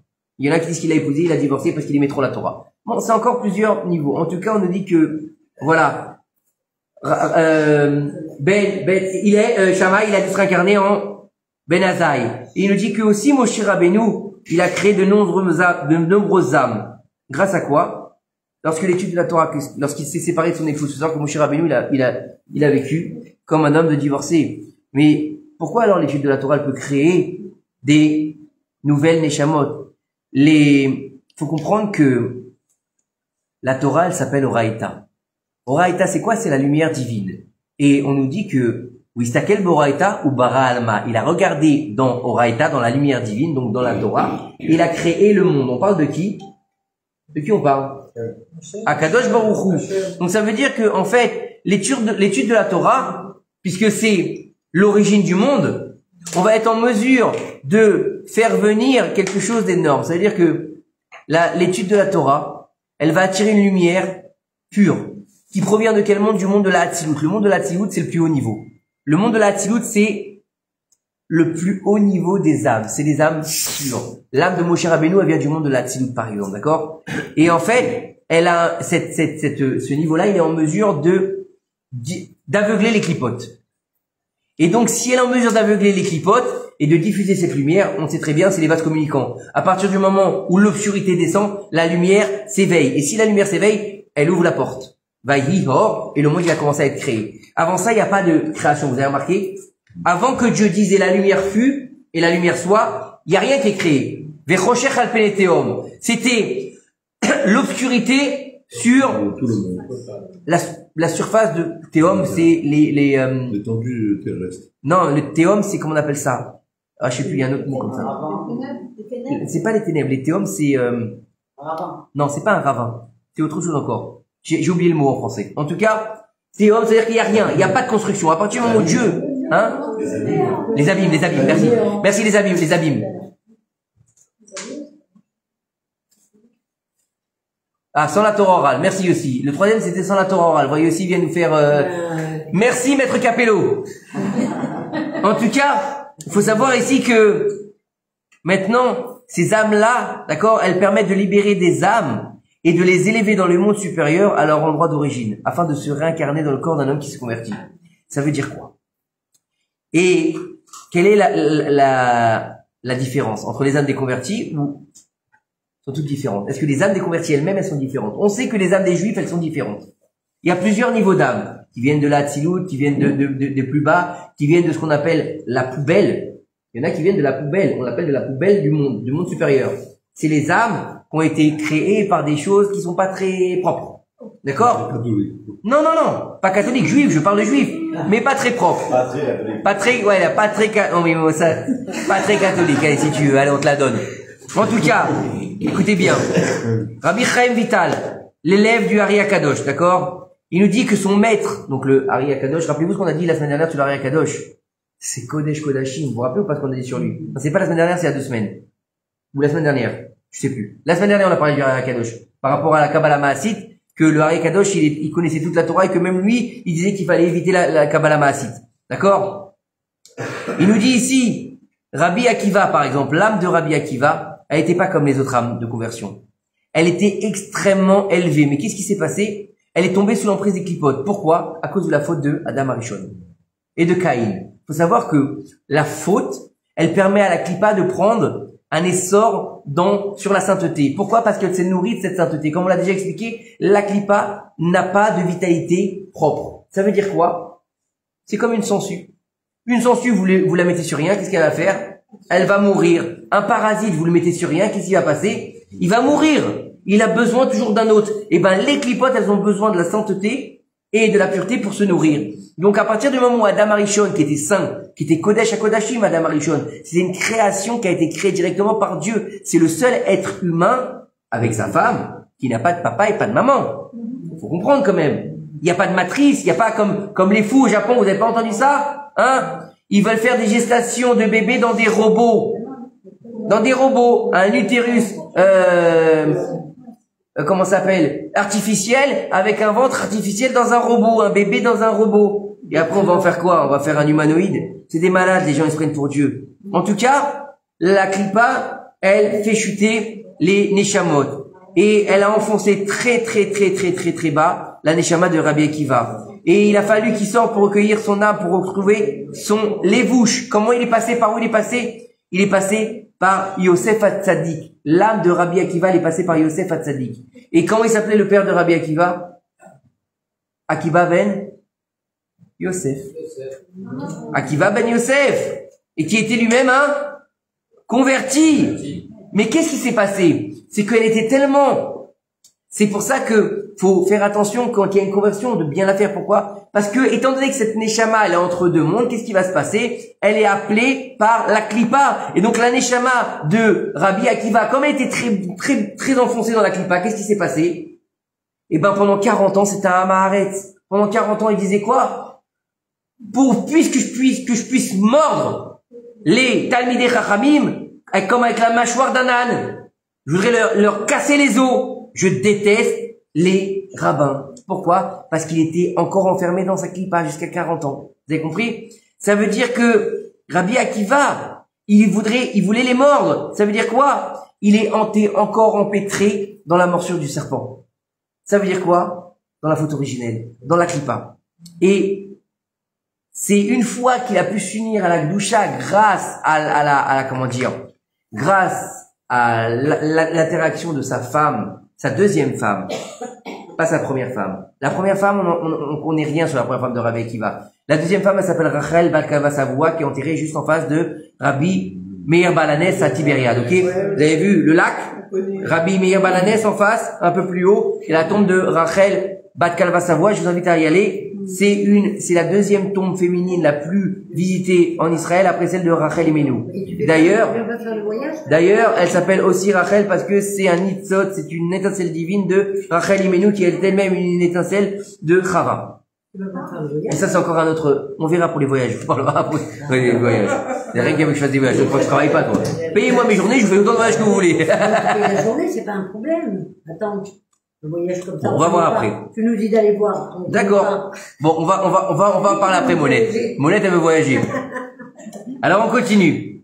Maintenant, l'âme de Rabbi Akiva, à partir de 40 ans, grâce à sa femme, la troisième, c'est encore un autre niveau, puisque c'était elle-même une convertie. C'était la femme de Turnus Rufus, Rupina, qui s'était convertie pour faire le tikkun de Cosby Matsour, mais ça, c'est encore une autre histoire. D'accord? Mais Bekitsour, ce qu'il faut comprendre, c'est que l'âme de Rabbi Akiva, jusqu'à 40 ans, elle va détester les sages. Jusqu'à après qu'il se marie avec Rachel, elle lui dit, c'est simple, tu veux te marier avec moi, tu vas devenir un Talmid Chacham. Il dit, j'ai 40 ans, je sais même pas lire les bêtes. J'en ai rien à faire. Tu vas y aller. Et c'est devenu Rabbi Akiva. Rabbi Akiva, qui est revenu avec 24 000 élèves. Parce qu'il a réussi à ôter la clipa de son âme de converti pour devenir Rabbi Akiva et retrouver son niveau très élevé de conversion, à tel point que Moshe Rabbeinu lui-même, il a dit à Kadosh Baruch Hu, quand il a vu toutes les générations qui auraient jusqu'à Mashiach, il lui a dit, qu'est-ce qu'il fait celui-là, là? Il est en train d'expliquer quelque chose. Il était dans son Beth Midrash, il est assis au dernier rang, et il a dit, il entendait un cours de Rabbi Akiva sur les couronnes qu'on met dans le Sefer Torah. Et il comprenait rien, Moshe Rabbeinu.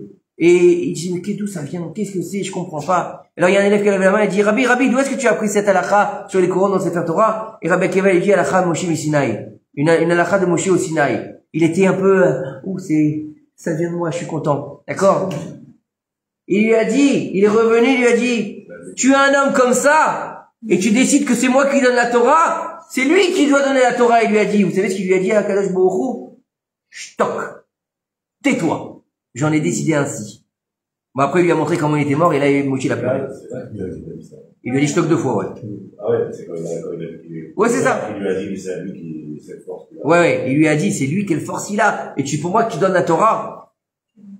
En gros, il faut comprendre que la Neshama de Rabbi Akiva, c'est une Neshama particulière. Mais, vous savez, comme je l'ai expliqué, que toutes les Neshamot, elles doivent finir leur tikkun. La Neshama de Rabbi Akiva, elle a fait 40 ans, on va dire quelque part, de faute, où elle n'était pas dans la Torah, pendant 40 ans. Alors elle devra se réincarner, pour pouvoir réparer, restaurer, moi j'ai pas dit réparer, restaurer les 40 ans de vie où il était Amaharet. Amaharet, c'est un ignorant. Amaharet, c'est pas un homme de la terre, c'est pas un agriculteur, c'est un ignorant. Il y a Bour et Amaharet dans les thèmes, c'est-à-dire des gens qui comprennent rien. D'accord? Ils sont à côté de leur compte. Eh ben, il faut savoir que, lorsque vous allez à Tibériade, on ira. Blinéder. Voilà. Rabbi Akiva, faut savoir qu'ils l'ont jeté comme un malpropre après l'avoir tué, parce que c'était horrible comment ils l'ont tué. En tout cas, il est enterré très haut, là, dans une espèce de caverne, là-bas, tout en haut de Tibériade. Et en face de sa tombe, aujourd'hui, c'est beaucoup plus joli. Ils ont tout refait là-bas. Il y a même un mikvé juste en face. Mais à l'époque, c'était un trou dans la terre. Hein? Oui, il y avait une yeshiva, mais avant c'était un trou dans la terre. Hein. Il y avait un trou dans la terre comme ça, comme une espèce de grotte. Tu rentrais, et il y a marqué ici repose Rabbi Akiva. Voilà, genre ils l'ont jeté là-bas, ok? Maintenant donc ils ont tout refait le mitram là-bas chez Rabbi Akiva. Et en face de lui, il y a une autre tombe. Le Ramchal, Rabbi Moshe Chaim Luzzatto, qui a vécu pendant 40 ans. Pour venir faire le tikkun des 40 ans où Rabbi Akiva, il n'était pas un Talmid Chacham. Voilà. 40 ans de vie, et c'est pour ça qu'ils sont enterrés l'un en face de l'autre, c'est la même Neshama. Voilà. Alors, il nous reste, vous avez encore la patience ou pas? On a bientôt fini. On a bientôt fini. On a le gâteau de... Qui c'est qui prie pour que je m'étouffe? De Camille, hein. Ah, le gâteau de Camille en plus. Mais est-ce qu'il y a les bougies? Est-ce qu'il y a les bougies? Oui, tout de suite après ton recours. Ah, avec les 48? Ah, 48. Ah. Mets-moi une, ça suffit. Il y en a qui en a le numéro. Faut que tu les souffles. Bah oui, il faut mettre 49 à la vie. Alors écoutez bien ce qu'il nous dit ici. Il faut savoir une chose, et je veux dire quelque chose faut savoir une chose. Là, je sais pas si c'est marqué ici, mais en tout cas, faut savoir que les convertis, ils ont une très très grande importance dans le peuple d'Israël. Faut comprendre une chose, c'est que, à la base, Yaakov et Esav étaient des jumeaux. Et Yaakov et Esav devaient être les patriarches, le 3e et le 4e patriarche. Yaakov, il a accepté, Esav, il a refusé. Et on dit de Esav, Ouéa Ish Saïd Bepiv. C'était un homme qui savait parler avec sa bouche. Et il faut savoir que Yaakov, il n'a jamais voulu tuer Esav. Pourquoi? Parce qu'il avait peur de tuer quelqu'un dans sa descendance. Et en fait, Bepiv, c'est sa bouche. La bouche, c'est en rapport avec la Torah orale. La Torah orale, il faut savoir que tous les plus grands rabbanim de la Torah orale, les maîtres de la Torah orale, pas ceux qui vont forcément faire le Talmud, mais leurs propres maîtres, c'était des descendants d'Esav. C'était des convertis. Par exemple, Shemaya Ertalion, c'était des convertis. Rabbi Akiva, Rabbi Meir Baal Hanès. Voilà. Donc c'était les dépositaires de la Torah. Rabbi Akiva, c'est un fils de converti.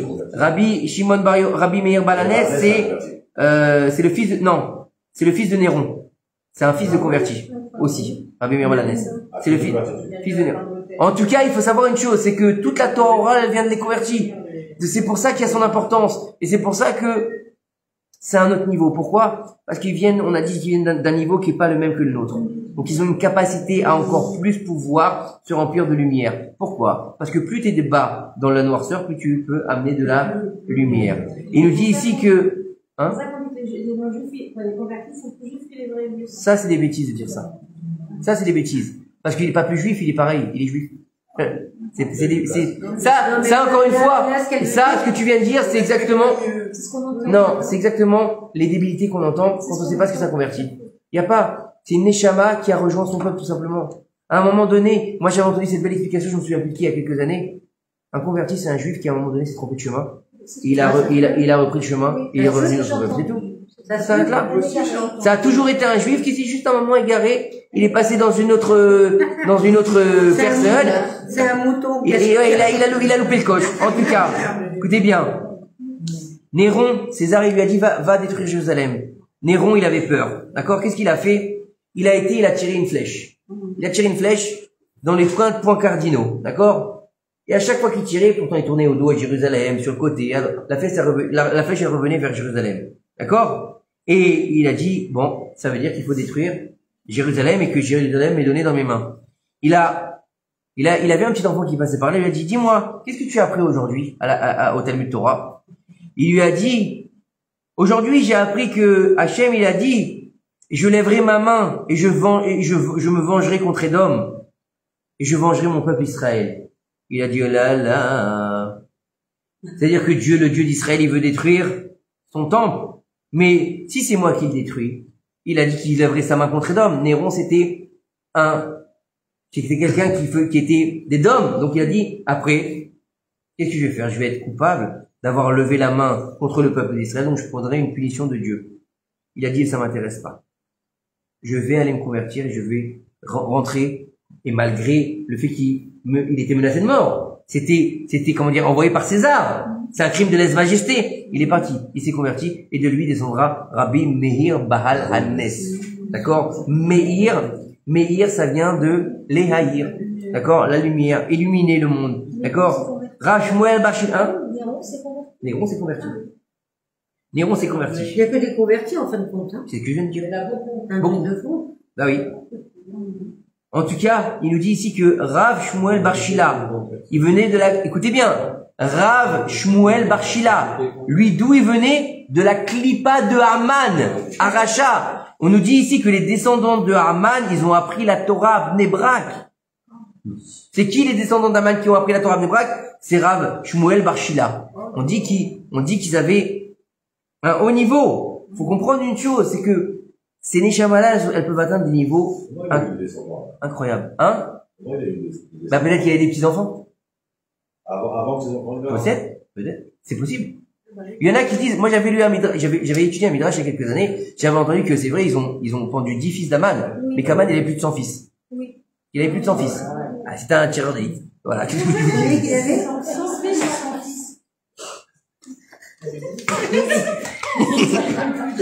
Il avait une femme à chaque sport, c'est pas possible.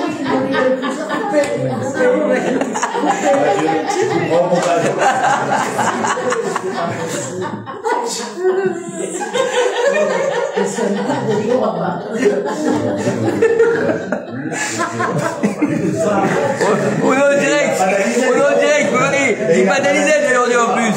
Bon.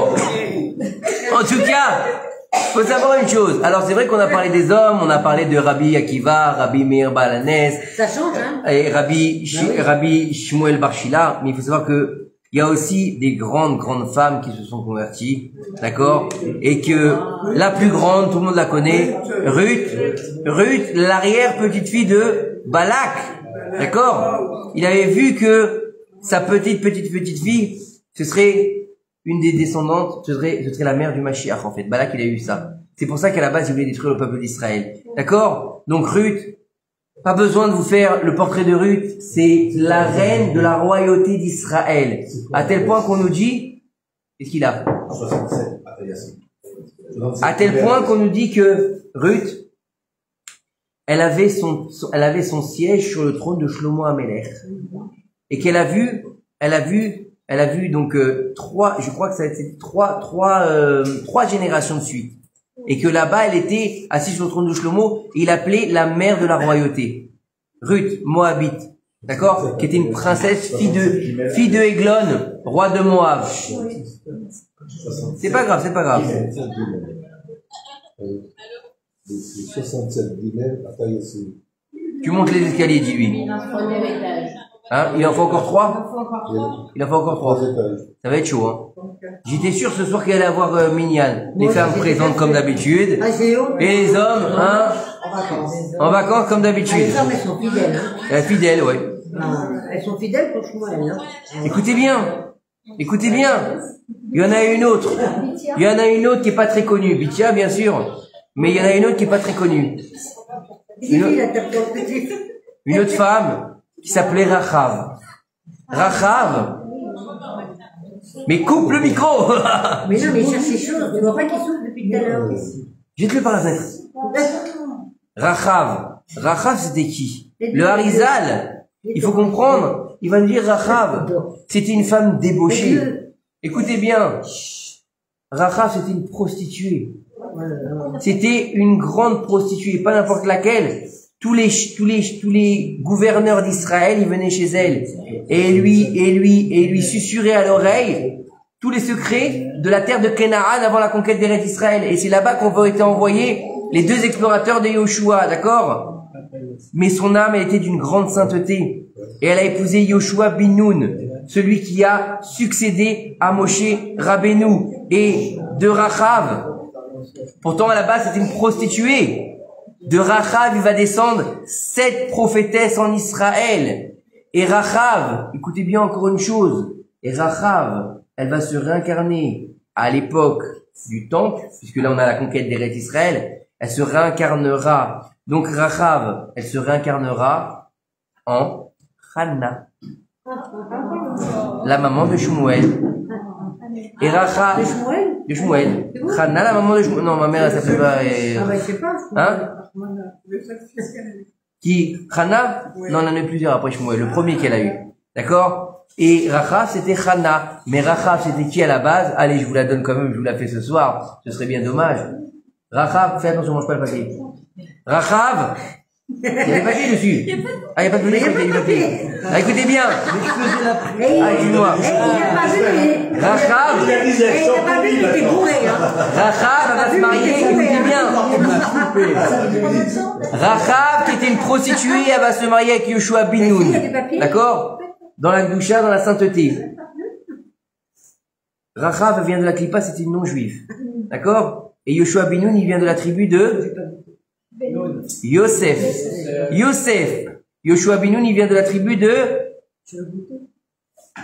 Ephraim. Ephraim, c'était le fils de Yosef, qui est Ephraim ou Ménaché. Quand il les a bénis, qui est Ephraim ou Ménaché. Yoshua bin Nun, il viendra de Ephraim. D'accord? Yoshua bin Nun, c'est la réincarnation de Yosef Hatzadik. Et Rachav, c'est la réincarnation du côté de la Gdusha, de Zulecha, la femme de Potiphar. Il n'a pas pu s'unir avec elle dans la débauche quand il était Yosef et qu'elle était Zulecha, alors elle sera permise quand elle s'appellera Rachav. Elle est débauchée comme la femme de Potiphar. Elle se convertira et sera permise à Yoshua bin Nun, la descendance de l'étincelle divine de Yosef Hatzadik. Voilà. Ça va? Voilà. C'est bon?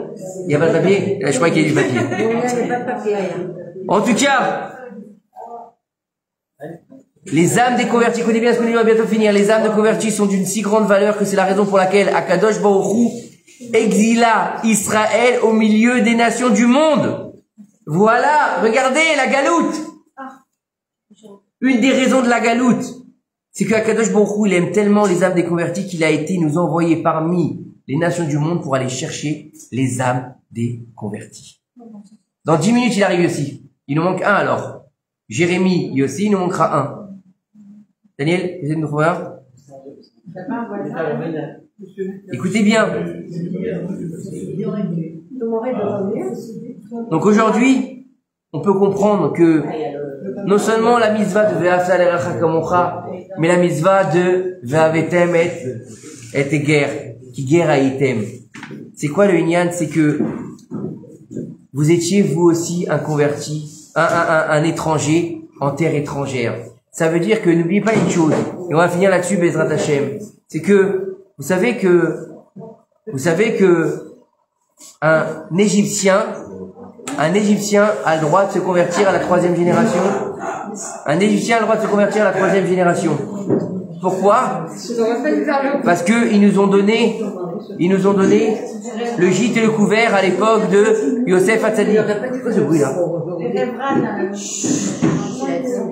Il y a un bruit là. Je ne vais pas le relever un petit peu parce que c'est horrible. En tout cas, il faut comprendre que l'Égyptien, tu dois pas le haïr. Pourquoi? Parce que il a été ton hôte. D'accord? Moab, non. Pourquoi? Parce qu'il t'a pas donné ni de pain, ni d'eau. D'accord? Et donc, il faut comprendre que toutes ces âmes-là, faut savoir les aimer. Il faut savoir les accepter. Il faut savoir être prêt à leur tendre la main et ne pas leur faire honte. Ne pas leur rappeler d'où ils viennent. Ne pas leur dire, ah, toi, quand t'étais pas juif, qu'est-ce que tu faisais? Tu mangeais du cochon. Hein? Et toi, quand t'étais juif, tu ne mangeais pas le cochon. Yahmar. C'est interdit. Mais c'est interdit. Comme on a interdit de dire un Baal Tchouva qu'est-ce qu'il était avant, c'est interdit de dire un converti qu'il était. C'est une fierté de lui dire Baruch Hashem, de lui dire Kol HaKavod. Kol HaKavod, de pouvoir rejoindre le giron d'Akadosh Baruch Hu, alors que t'étais pas obligé. T'étais pas obligé. Nous, on n'a pas le choix. T'es né juif, t'as pas le choix. 613 mitzvot, vrac. Ok? Et tu dois te débrouiller avec. Le non-juif, il a 7 mitzvot. 7. Vous connaissez ou pas les 7 mitzvot? 7 mitzvot, tranquille le mec. Et il vient se casser la tête avec 613 mitzvot. Ou t'es fou? Ou t'es fou? Non. Ou t'as une neshama tellement grande qu'il faut que tu reviennes sous les ailes de la shrina.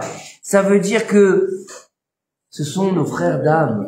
Ça veut dire qu'on peut pas se dissocier de ça. Ça veut dire qu'on peut pas les bafouer, qu'on peut pas les renier et leur dire attention, bien sûr. On parle de gens amiti, on parle d'une conversion propre, on parle de gens qui ont fait les Shem Shamaïm. On parle pas, celle-là, elle est tombée dans une boîte de nuit enceinte d'un fils de riche et elle dit, voilà, je vais faire la conversion au Beddin, il va payer. On parle pas de ça. On parle pas de ça, Chas Shalom. On parle des gens qui, par amour, il y en a plein, tiens, il y en a un que j'aime beaucoup, je trouve qu'il parle très bien, c'est Daniel Radcliffe. Vous connaissez ou pas celui-là? Daniel Radcliffe. Mais non! Et il dit non en plus. Mais non! C'est un éditeur français qui était l'ami de Sheila. Quel rapport avec Harry Potter? Il s'appelle Harry Potter? Oui. Il s'appelle. Ouais, c'est l'acteur, mais n'importe quoi, il a Ah! Non, mais moi je parlais de celui, et pas de. Ringo, il parlait de Ringo. Moi je parlais de. Eh, vous l'avez embrouillé là. Il s'appelle Radcliffe. J'ai rien vu ce soir, mais des fois je comprends plus rien avec vous. Moi je parlais de l'éditeur qui était l'ami de Sheila. Lui, sa mère martiniquais, je crois, son père martiniquais. Lui, il est martiniquais, et il est bien marqué en plus. Et il a une barbe, Dieu bénisse, comme ça. La dernière fois, bibliophile. La dernière fois, je l'écoutais. Bah, justement, dans les amis disent, Daniel Radcliffe, c'est pareil. C'est pareil. C'est pareil. Oh là là. Bon, excusez-moi, Daniel, Mathilde, il va rentrer souvent avec. je sais plus comment il s'appelle. Bref. En tout cas, je l'aime beaucoup. Je l'ai entendu dans le cours sur les amis d'Israël. Il a dit, c'est beau. Écoutez, sa mère a été non-juive, martiniquaise, hein, elle a rien de juif, sa mère. Hein, quand elle s'est convertie, elle était contente. Et après, elle lui a dit, tu sais quoi, tu fais la synagogue à la maison. Tu l'as entendu ou pas? La synagogue, une non-juive, une maman africaine comme ça. Martinique, elle a dit, tu fais la synagogue, 100 personnes dans la synagogue, et c'est elle qui préparait les chaises. Ça veut dire que la Neshama, elle est très forte. La Neshama, quand elle doit arriver à un endroit, elle est extraordinaire. Donc, ça faut respecter son prochain pour ce qu'il est. Ça faut respecter. Regardez, je pense que ça vient en écho avec le cours qu'on a fait sur le Erev Rav.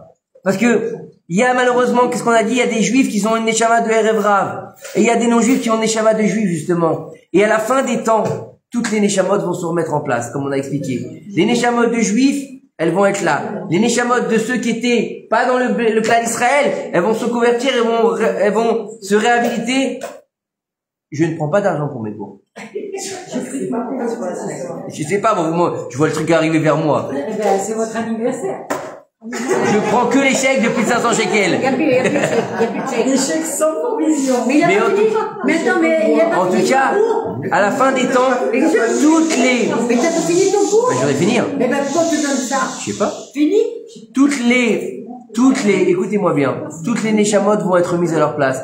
Les Neshamot du Erev Rav vont être extraites du peuple d'Israël. Les Neshamot des convertis, elles vont rejoindre les ailes de la Shrina. Les Neshamot juifs, de vrais juifs, elles vont être à leur place. Et chacun à son niveau. Les Neshamot, s'il vous plaît, les Neshamot des Tzadikim, les Neshamot des Benonim, les Neshamot même des Rishaïm. Et ils font partie du peuple d'Israël. Vous savez comment on sait? Comment on dit un... Attends, comment ça s'appelle? Attends, non.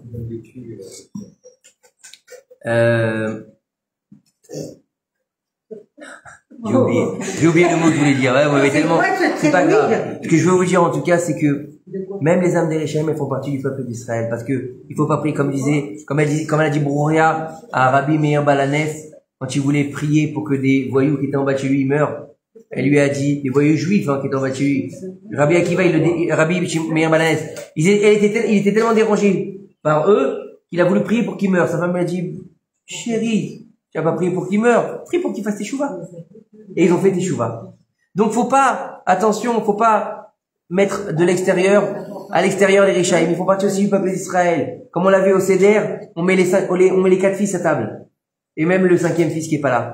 Mais en tout cas, on a le devoir de comprendre que on a une double obligation de la Torah, pas de nos sages, de la Torah, de dire, tu aimeras non seulement ton prochain comme toi-même, mais tu aimeras le convertir. Pourquoi? Parce que toi-même, tu as été un étranger, en terre étrangère, dans le pays d'Égypte. Donc on comprenne que Mitzraïm, encore une fois, on va finir là-dessus.